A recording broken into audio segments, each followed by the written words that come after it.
mais ce qui me rend triste, c'est que la vie et le roman, c'est différent. Je voudrais que ce soit pareil, mais ça ne l'est pas.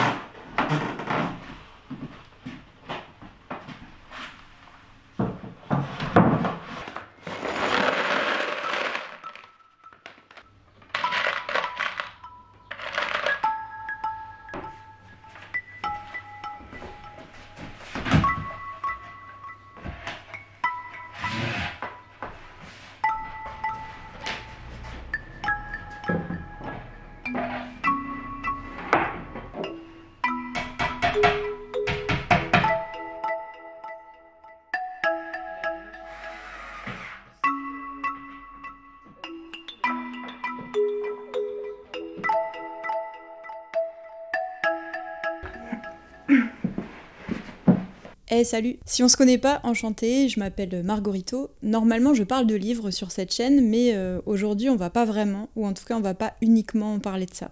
J'avais envie de prendre un temps pour partager 2 ou 3 choses un peu plus personnelles. En plus il y a un canapé ici, ça fait un peu comme si on était chez le psy finalement. La meilleure façon d'introduire ce que je vais vous raconter, je pense que c'est en vous citant une grande poète du XXe et du XXIe siècle, ma grand-mère. Un jour, elle a dit cette phrase qui m'a beaucoup marquée, « La merde arrive toujours par paquet ». La merde arrive toujours par paquet, au-delà de la poésie indéniable de cette phrase, je pense que vous l'aurez compris, ça veut dire que parfois, dans la vie, les problèmes arrivent tous en même temps. Donc dans cette vidéo, le concept, c'est qu'on va ranger mes livres dans mon nouvel appartement, et je vais vous raconter comment, ces derniers mois, pour moi, les problèmes sont arrivés tous en même temps.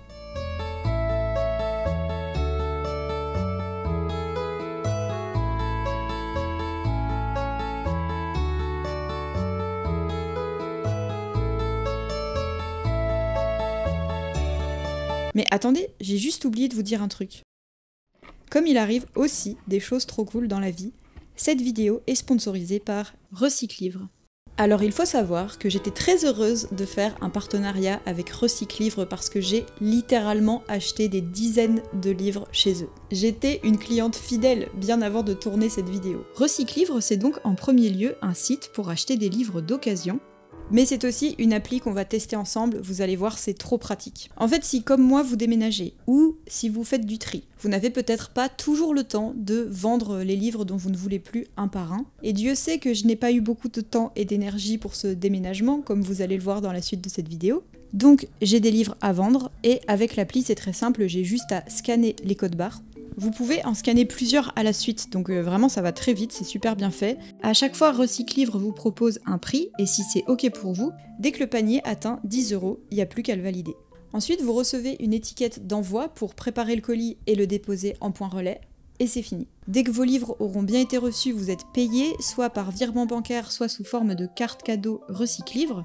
Sachant que, si vous voulez être payé en carte cadeau, il vous offre plus 20% sur votre vente. Donc vous avez un budget supplémentaire pour acheter d'autres livres, et ça fait plaisir. L'application est disponible en France métropolitaine et en Belgique, et un grand merci à Recyclivre de soutenir mon travail.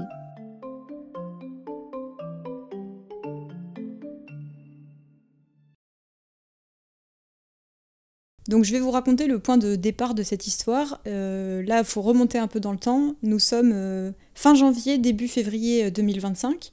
Et à ce moment-là, je suis en train de préparer une vidéo sur la science-fiction. Une vidéo que vous avez peut-être vue d'ailleurs. À ce moment-là, je suis aussi en train d'essayer de passer à plein temps sur la création de contenu littéraire sur les réseaux. Et aussi, à ce moment-là, en fait, je vis quand même plus ou moins dans une ville où je suis en train de chercher un appartement. Là, vous avez un peu la situation initiale, on va dire. Sauf que, fin janvier, début février, comme je disais, en fait, à ce moment-là, ça fait un certain temps quand même que mon état de santé général, il se dégrade quand même un petit peu progressivement depuis un moment. En fait, il y a plein de petites choses qui ne vont pas dans mon état de santé. Et là, en fait, on arrive à un moment où je commence à être vraiment très faible. Parce que, notamment, j'ai des très gros problèmes de sommeil. J'ai aussi du mal à manger. Je suis très affaiblie de manière générale. J'ai un peu des petits symptômes auditifs aussi étranges. Je rentre pas dans tous les détails de ce qui n'allait pas à ce moment-là. Mais en gros, voilà, je suis pas bien. Et donc, alors que je suis dans cette nouvelle ville où je recherche un appartement, je décide d'aller voir un médecin et je prends rendez-vous chez un médecin généraliste.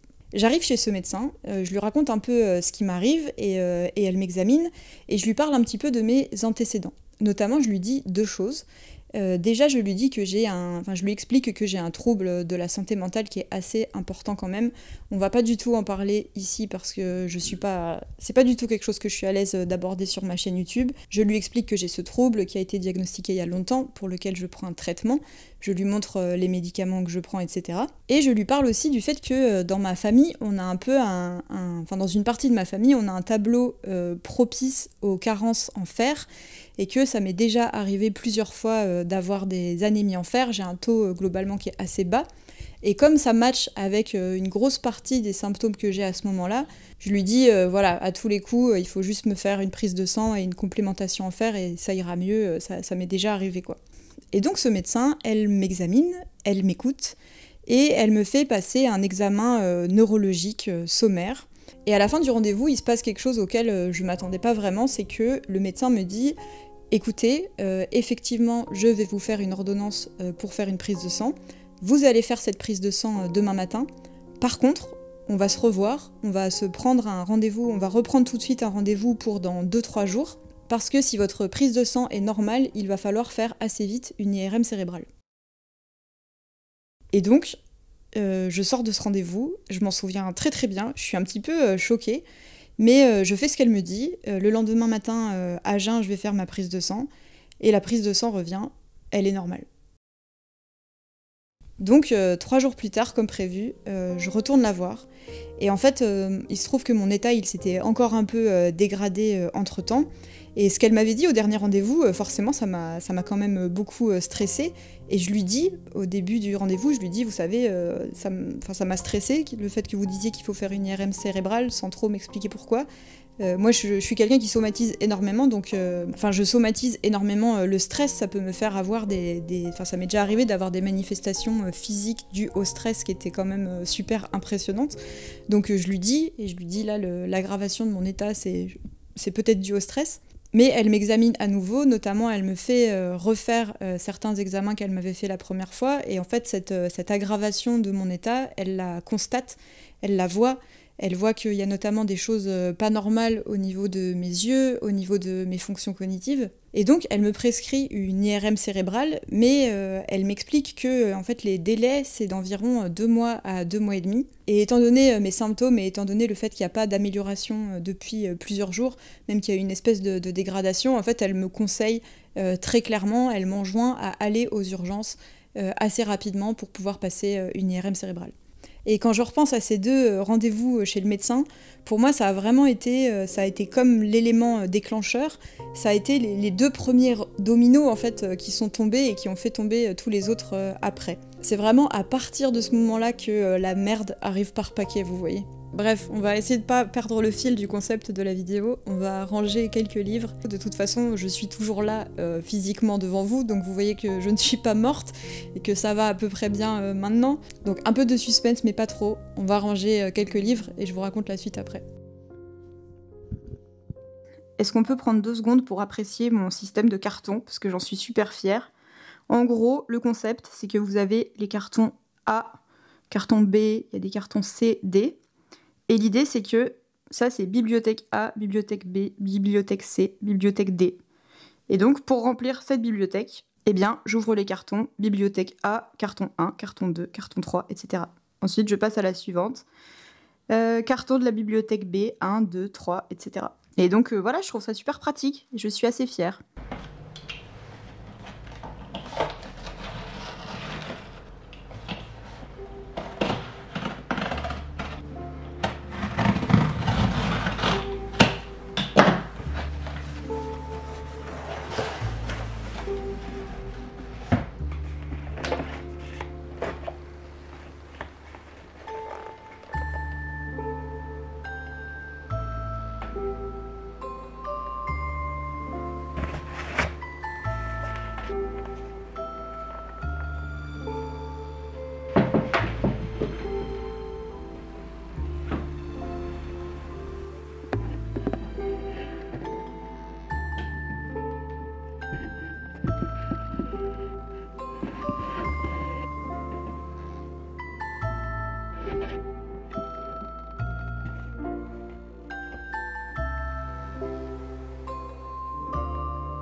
Bon, il y a déjà une bibliothèque qui est rangée, ça fait plaisir.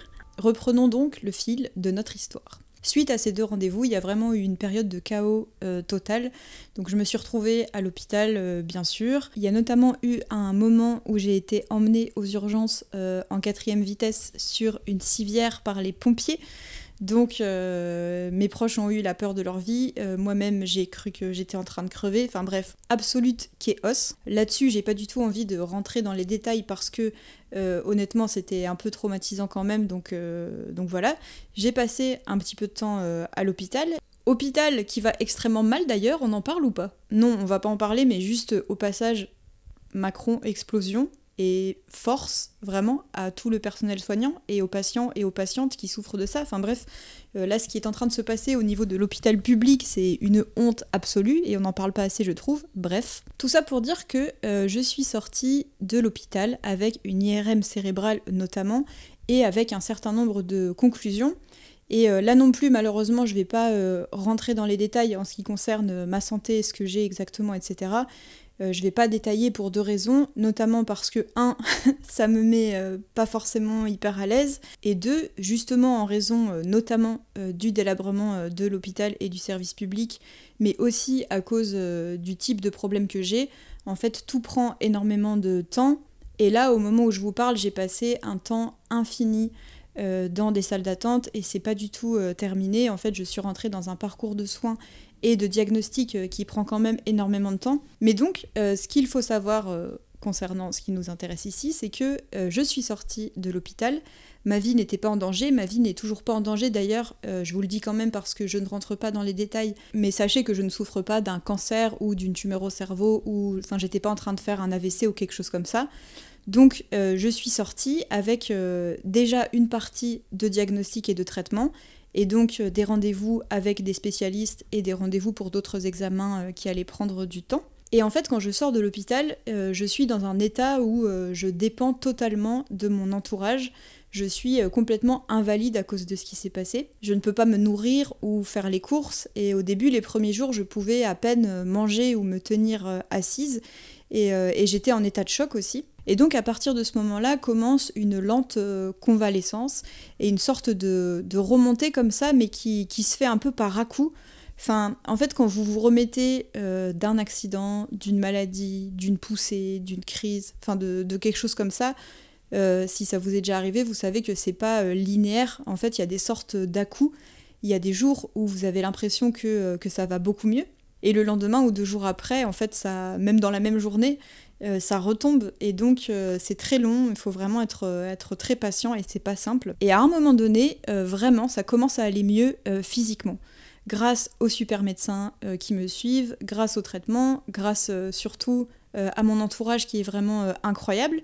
Et ça commence vraiment à aller mieux. Le truc qui ne va pas du tout, en revanche, c'est mon travail et c'est l'état de mon compte bancaire. Parce que rappelez-vous que quand tout ça est arrivé, j'étais censée me lancer sur les réseaux. J'étais censée faire plein de vidéos, j'étais censée lancer plein de nouveaux concepts, faire des collaborations, des trucs avec des gens, etc.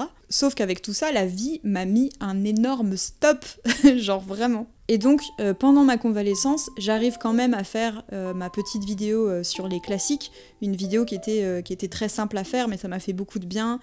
C'est aussi la vidéo où j'ai commencé à expliquer, où j'ai commencé à dire « Excusez-moi, je suis pas trop là, mais en fait, je suis en PLS, ça ne va pas trop ». Mais c'était déjà un accomplissement, j'étais quand même contente d'avoir pu au moins faire ça. Et un peu après avoir fait cette vidéo, j'apprends que j'ai été prise à un truc auquel j'ai candidaté, qui est en gros, pour résumer, une grosse formation qui était portée notamment par le CNC et par Orange, et qui est organisée par des personnes géniales. Bref, j'en parlerai plus longuement, j'en ai pas mal parlé sur Instagram, mais j'apprends que j'ai été prise avec 9 autres créatrices à une formation qui a pour but de donner des clés et de donner un coup de boost à des meufs qui font des vidéos sur internet, donc avec des masterclass, avec plein de conseils, et aussi avec un petit contrat rémunéré avec Orange pour un peu, pour te booster, pour t'aider à te lancer. Et donc j'apprends que j'ai été prise à ce truc, donc déjà de toute évidence je suis trop contente, ça fait un peu, c'est comme une petite éclaircie dans l'océan de merde dans lequel je suis en train de patauger. Et comme ça commence à aller beaucoup mieux physiquement, en fait j'ai un peu de temps devant moi avant de partir faire cette formation. Donc je me dis, allez, maintenant faut y aller, faut reprendre les choses là où elles en étaient. Donc je me remets un peu en route en quelque sorte, je commence à préparer une nouvelle vidéo, je prépare des collaborations avec des gens, etc. Et je fais quand même tout ça au milieu de... Enfin c'est un peu dur à résumer la temporalité dans ce genre de ces semaines-là, mais en gros je fais ça au milieu quand même d'encore un certain nombre de rendez-vous médicaux, et aussi au milieu de ma recherche d'appartement. Parce que, souvenez-vous, j'étais aussi en train de chercher un appartement à ce moment-là. Ça va être important pour la suite. Donc il y a tout ça, mais comme je me sens mieux et que voilà, cette formation ça m'a trop boosté, je me dis allez, on y va et on lâche rien quoi. Et donc un soir, nous sommes maintenant fin mars 2025, c'est un soir, en semaine, et le lendemain j'ai prévu de faire un tournage pour une vidéo que je veux poster avant d'aller faire ma formation. Et ce soir-là, que se passe-t-il ? Que me réserve le destin ? Eh bien ce soir-là, la personne chez qui je squatte pendant toute cette période, l'adorable, l'incroyable et l'extraordinaire personne avec qui je suis et là qui s'occupe quand même au quotidien de moi depuis que je suis tombée malade, eh bien ce soir-là, cette personne et moi, nous faisons, pour la première fois de nos vies à tous les deux, une intoxication alimentaire. Une fucking intoxication alimentaire. Je n'avais jamais eu ça dans ma vie, et en fait c'est à ce moment-là que j'ai réalisé que les intoxications alimentaires, c'est vraiment comme les sombrales dans Harry Potter, dans le sens où vraiment il y a ceux qui savent et il y a ceux qui ne savent pas. Et moi maintenant je sais, moi maintenant je vois les sombrales. We know, we saw things. En fait, pour résumer, j'ai été malade à crever pendant 3 jours. Et quand je vous dis à crever, c'est dans le sens où, déjà c'est horrible, évidemment, une intoxication alimentaire. Encore une fois, les sombrales, si vous savez, vous savez. Mais aussi, en vrai, il y a quand même un risque avec les intoxications alimentaires. Et ce risque, c'est la déshydratation. Et ça, il faut quand même faire un peu attention à ça. Et donc, moi, à ce moment-là, je pense que j'étais déjà quand même un petit peu affaiblie par tout ce qui venait de m'arriver, et donc j'ai pris extrêmement cher, dans le sens où il y a eu quand même un long moment où boire 2 cm3 d'eau, ça ne passait pas. Mon corps était en mode poison, quoi, en mode j'ai été empoisonnée, au secours, non. Et donc il y a quand même eu un moment où s'est posé la question que je retourne à l'hôpital, que je retourne aux urgences, qu'on réappelle les pompiers, bref, au final ça a fini par passer comme bien souvent les intoxications alimentaires. Donc je m'en suis remise, mais encore une fois, ça m'a mis un stop dans ma production de vidéos et dans ma vie professionnelle. Je n'ai pas pu faire la vidéo que j'avais prévue à ce moment-là. Et sur ces entrefaites, le temps passe très vite quand on s'amuse. Donc nous sommes maintenant à quelques jours du moment où je suis censée partir faire ma formation. Et à ce moment-là, j'ai un rendez-vous de suivi à l'hôpital. Je passe encore quelques examens qui sont, encore une fois sans rentrer dans les détails, qui sont encourageants en fait sur l'évolution de mon état de santé et sur la manière dont je me suis remise de ce qui s'est passé. Et à l'issue de ces examens, le médecin, le spécialiste qui me suit, m'explique qu'on va mettre un nouveau traitement en place pendant plusieurs mois. Et donc il me dit, on va se revoir déjà dans une semaine pour faire le point.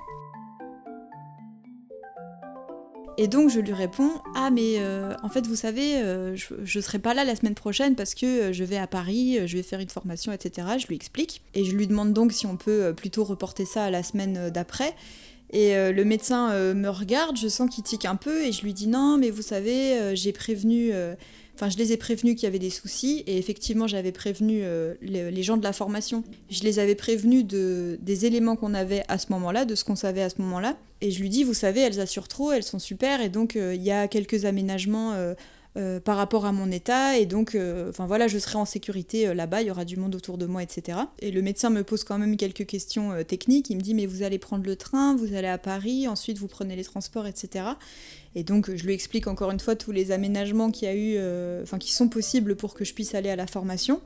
Et il me dit, ok, si vous vous sentez, je vais pas vous dire de pas y aller, mais voilà, vous savez, c'est un petit peu tôt là quand même, étant donné ce qui vous est arrivé, quoi. Il me dit, là on commence ce nouveau traitement, on a encore plein d'examens à faire, tranquille quoi. Mais en même temps, d'accord, si vous vous sentez d'y aller, je vais pas vous dire de pas y aller.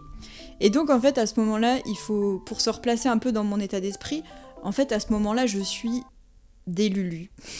Je suis dans une phase où je m'illusionne un peu sur mes capacités, donc j'accepte pas encore, je pense, complètement les conséquences de ce qui s'est passé, les conséquences concrètes que ça a sur moi. Je suis persuadée que je reprends une vie normale et que je vais pouvoir faire tout ce que je veux faire, quoi. Et donc, spoiler, je n'ai pas du tout pu aller à cette formation et je n'ai pas du tout pu prendre le train et les transports pour aller à Paris.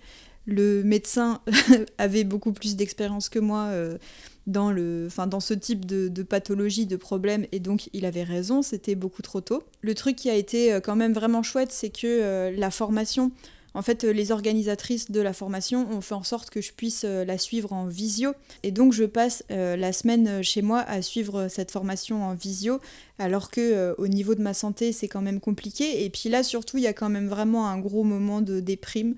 Je vais pas vous mentir parce que ça fait donc, je crois que ça fait 2 mois à ce moment-là que ça dure. Ça commence à être pesant, surtout que je vous passe d'autres détails, mais il se trouve que pendant toute cette période, ma mère a eu des problèmes de santé aussi. Et en raison des miens, je n'ai pas pu aller la voir à l'hôpital. Enfin bref, il s'est passé comme ça plein de choses qui...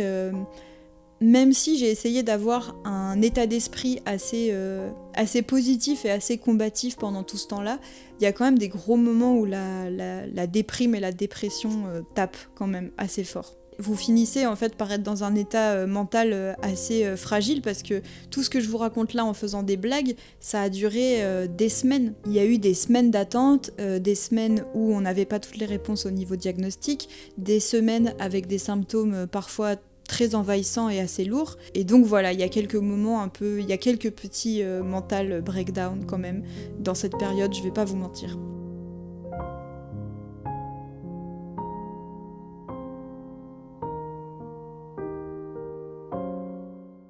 Mais en parallèle de tout ça, c'est un peu au même moment que ma formation, il y a un truc trop cool qui se passe. C'est que la personne avec qui je vis, la personne avec qui j'ai partagé l'incroyable aventure de l'intoxication alimentaire, avec cette incroyable personne, et alors que ça fait donc des semaines qu'on navigue un peu dans le chaos, en fait on finit par trouver un appartement. Et on trouve un appart vraiment incroyable, un appart qui avait tous nos critères. Il est tellement génial et il a tellement tout que... Enfin que c'est incroyable. Moi je le prends vraiment comme une sorte de signe de l'univers. Et comme malgré tout et malgré tous ces aléas, je commence à vraiment remonter la pente physiquement, je retourne du coup passer du temps dans ma ville d'origine.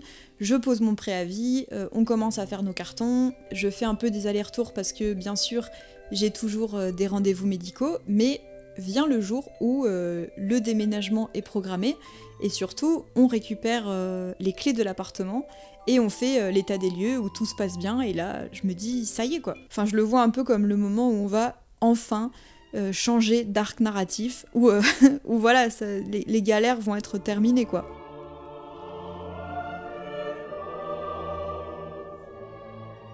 Mais vous vous souvenez de la phrase de ma grand-mère ? En narration, on appelle ça du foreshadowing. Malheureusement, nous ne sommes pas encore tout à fait au bout du paquet.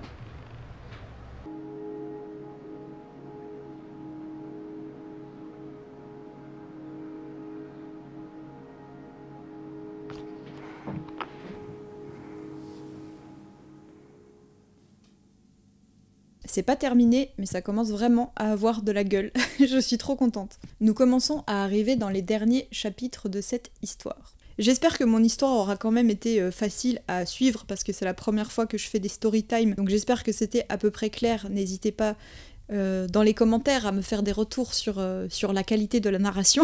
On a récupéré les clés de notre appartement et le déménagement, à ce moment-là, il a lieu dans 1 semaine, 10 jours à peu près. Et une après-midi, on vient dans le nouvel appartement parce que il nous manquait quand même 2-3 choses et on doit recevoir un meuble qui doit arriver à ce moment-là. Donc nous arrivons dans l'appartement vide.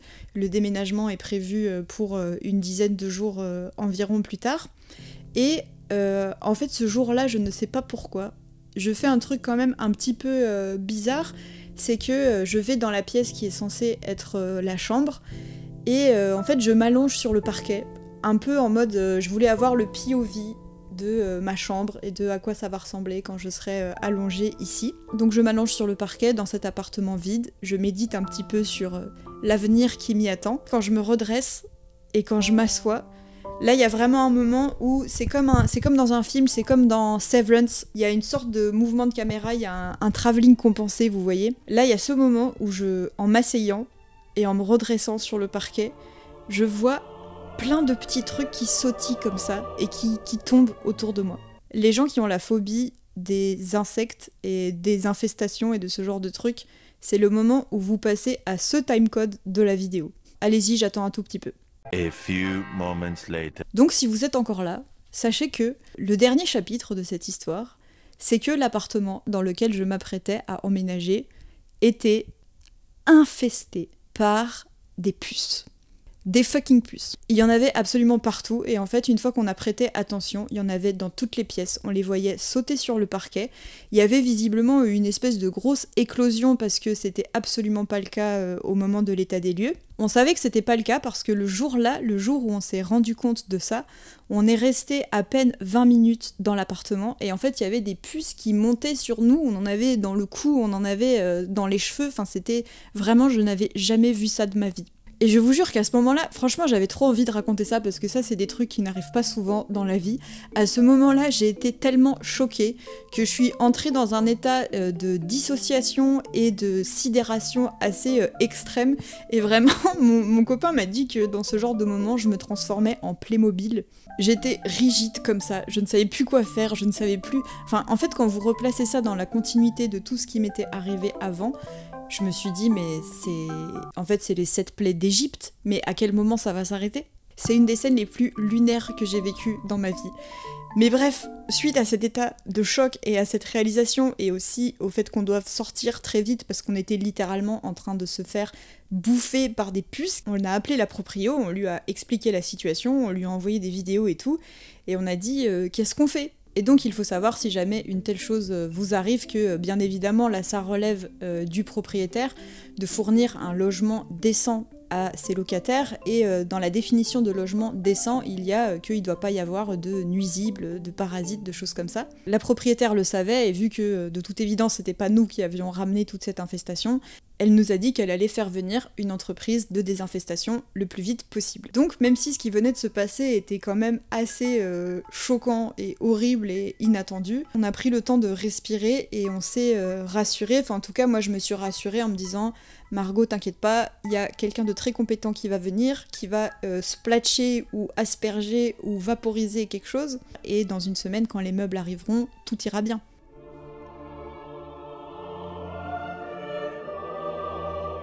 Le lendemain ou le surlendemain, je me souviens plus très bien, on a rendez-vous avec un technicien de l'entreprise qui doit venir pour évaluer un petit peu la situation.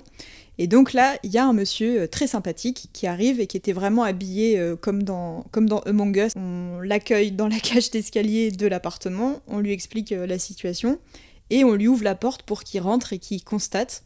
Et là, je vous jure que ce mec dont c'est le travail, qui tous les jours voit des infestations de toutes sortes, je pense que je m'en souviendrai toute ma vie, il a fait 3 pas à l'intérieur de l'appartement, il a regardé le plancher et il a fait « Ah putain !» Et vraiment j'ai vu dans le mouvement de son corps et de sa tête à ce moment-là et dans l'expression de son visage, j'ai vu le dégoût très instinctif que nous procure ce genre de vision et j'ai vu que donc il avait pas forcément l'habitude que ce soit à ce point quoi. Et donc il nous a expliqué que dans ce genre de cas, il fallait au moins 2 ou 3 interventions mais que là on était sur une très grosse infestation, ce sont ses mots, et que là il allait falloir qu'il vienne 5 fois, qu'il y ait 5 interventions, à chaque fois séparées par 1 semaine. Et pendant qu'il explique, forcément, certaines connexions se font dans mon cerveau, et je lui dis, mais attendez, parce que nous, on doit emménager dans 1 semaine, Là, l'appartement, il est vide, mais dans une semaine, il y a tous nos meubles, il y a toutes nos affaires qui arrivent. Dans une semaine, il y a mon chat qui arrive. Et vraiment, le mec me regarde et il était désolé. Et il me dit, si vos meubles et vos affaires viennent, il n'y a pas de souci, on peut essayer de les stocker d'une manière qui nous laissera intervenir. Mais par contre, vous et votre chat, faut essayer de venir le plus tard possible, quoi. Là, je commence à comprendre que ça va être un bordel, que ce micro-événement, si on veut considérer que c'en est un, mais que cet événement de l'infestation des puces, etc., ça va encore avoir un impact énorme sur toutes les prochaines semaines, sur l'organisation du déménagement, etc. Et là, encore une fois, là, vraiment, c'est un moment, j'ai l'impression où si j'ai juste eu envie, mais de démissionner de la vie, en fait. Il y a encore un petit fragment de mon âme qui s'est détaché pour constituer un Horcrux. Je suis encore morte à l'intérieur, une fois de plus, pendant ces derniers mois à ce moment-là. Et cette ligne d'arrivée, cette lumière au bout du tunnel que j'avais mentalement matérialisée dans le déménagement, en fait, elle s'éloignait encore de nouveau, quoi.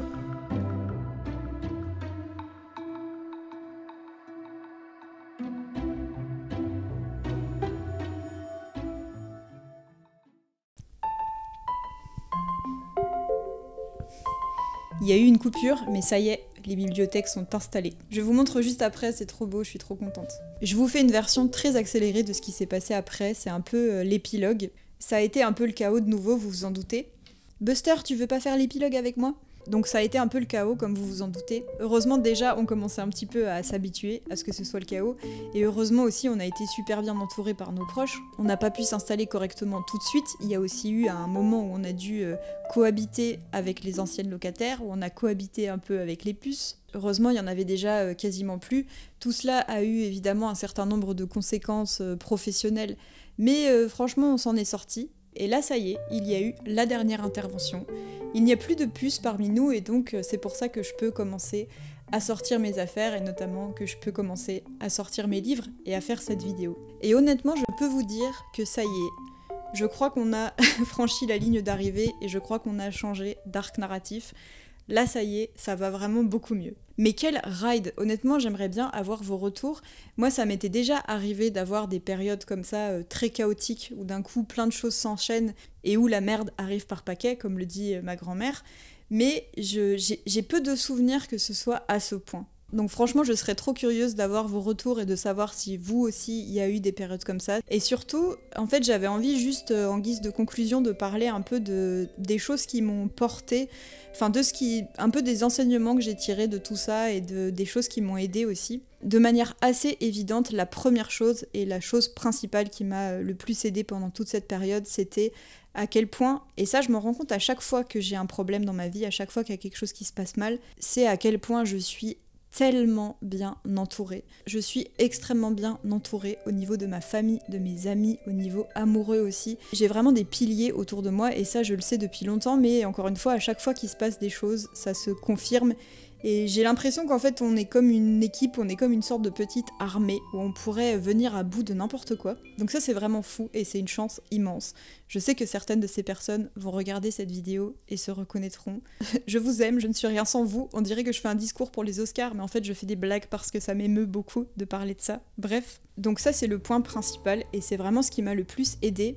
Mais au niveau des appuis que moi j'ai mis en place, en fait, pendant tout ce temps-là, pendant tous ces mois-là et ces semaines-là, j'ai fait que me répéter, à chaque fois que je commençais un petit peu à vaciller, je me répétais « ce n'est pas grave, personne n'est mort, il n'y a rien de grave ». Je me répétais tout le temps que mes proches allaient bien, que personne n'était mort, qu'il n'y avait rien de tragique, que même au niveau de ma santé, que oui, c'était difficile, mais que j'allais pas mourir, qu'il n'y avait rien de tragique, etc. et qu'il y avait bien plus grave. Et le fait de me le répéter vraiment et de pas le perdre de vue, ça diminuait pas, en fait je me disais pas ça pour nier le fait que c'était difficile ce qui m'arrivait, mais je me le disais vraiment pour relativiser et pour me dire qu'il y avait des gens qui se relevaient de bien pire, donc moi aussi je pouvais le faire. Par rapport à ma santé, c'est sûr que c'est pas facile et qu'il y a eu des moments où il y avait de la souffrance, etc.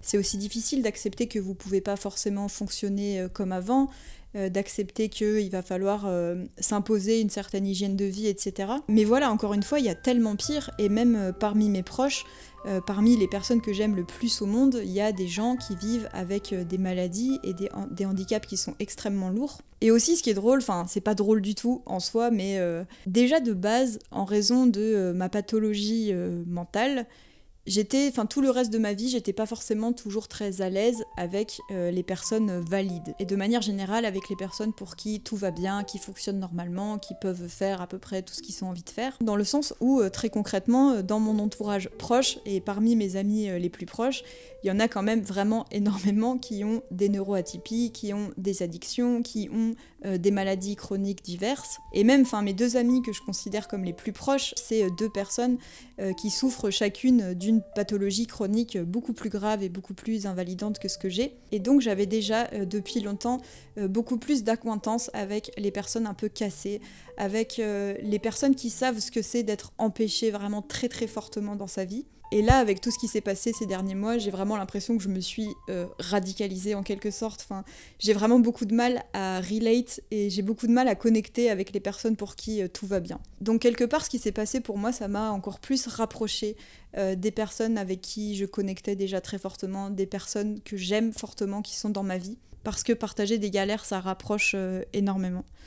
Donc voilà, je sais pas trop où j'allais en disant ça, mais j'essayais de partager un peu des conclusions générales un peu de toute cette expérience. En tout cas, sachez que maintenant ça va. Il me reste encore pas mal de petits chantiers pour stabiliser mon état de santé et mon installation dans ce nouvel appartement, dans cette nouvelle ville. Mais en fait, je suis contente. En fait, là, ça va. Je vais vous montrer le résultat des bibliothèques. Et voilà. Et j'espère que la prochaine fois que vous les verrez, ce sera bientôt. Et dans une vidéo pour parler de littérature aussi, ce serait vraiment cool. Je vous remercie beaucoup de m'avoir écouté. Je remercie très très très très fortement les personnes qui me soutiennent sur Ko-fi et sur Patreon. Et en plus, qui ont continué à le faire pendant toute cette période chaotique. Ça a vraiment été un gros appui. Donc vraiment, merci beaucoup à eux et à elles. Merci beaucoup à Recyclivre d'avoir soutenu cette vidéo. Et moi je vous dis à bientôt, enfin on se dit à bientôt pour de vrai.